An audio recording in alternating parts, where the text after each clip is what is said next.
Namaskar, I am Madhu Kakar, a student of Masters of Science in Vedas and Vedic Wisdom.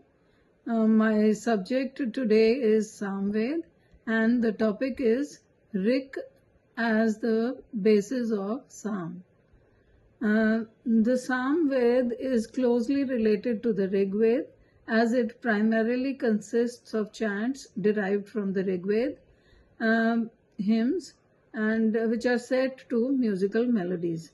These melodies are used for chanting during rituals. The Rig Ved provides the words, while Samved provides the musical notations and specific singing styles. Rik is the root word from which Richa is derived. Richa refers to a hymn or a verse that that praises or invokes the deities or natural elements. Richa is a general term and it is used for a hymn or verse. It is often used interchangeably with Rik in the context of Vedic literature.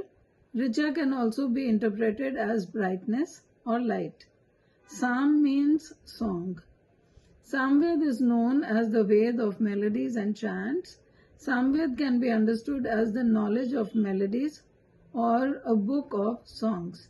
It focuses on assigning musical notes to the mantras of the Rig Ved and presenting them in a lyrical form.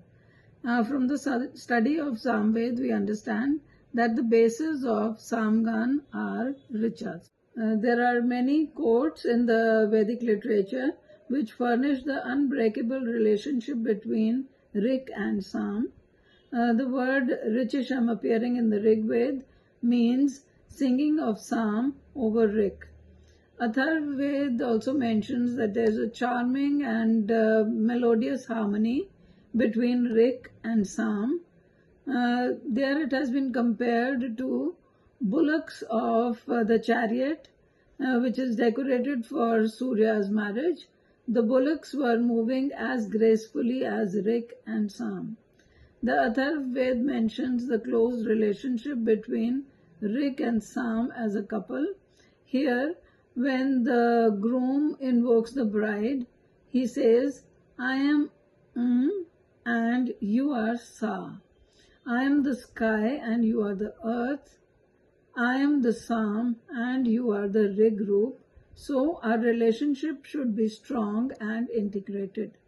The etymological explanation of Sam is given in mantras. It is said it is made of two words, Sa plus So Sa means Rik and means song.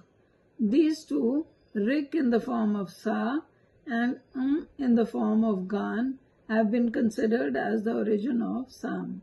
According to Brihadaranyaka Upanishad, the combination of form of vowel with Sa form of Rik is actually the equality of Sam. Chandogya Upanishad mentions the relation between Rik and Sam from spiritual and metaphysical points of view. From spiritual point of view, speech is Rik and Pran is Sam. They both are mutually a couple. The Rik is the I and Sam is the soul. And thus, the soul is enshrined in the form of the I. From the Adidevic point of view, the earth is said to be the Rik and fire is Sam. So, like the earth and fire, the relationship between Rik and Sam is unbreakable. The above comparisons explain the inseparable relationship between Rik and Sam. From all these examples, it becomes very clear that there's a close relationship between Rik and Sam. Sam was actually in the form of classical music, which was sung only on Richas. The purpose of the Vedic Psalm was to please the gods. It was believed that gods would be more pleased or easily appeased if we sing to them instead of plain simple talking. So naturally, the basis of the songs that were sung for the pleasure of gods were such hymns which praised that very god. So both Rik and Sam were believed to be born from the Supreme Lord. The relationship between them can be compared to a bandish of modern classical music, that is the rag and the lyrics which are sung in that bandish. Chandogya Upanishad describes the relation by stating that Sam is resting on the Rik, that is, it depends on the Rik. Thank you.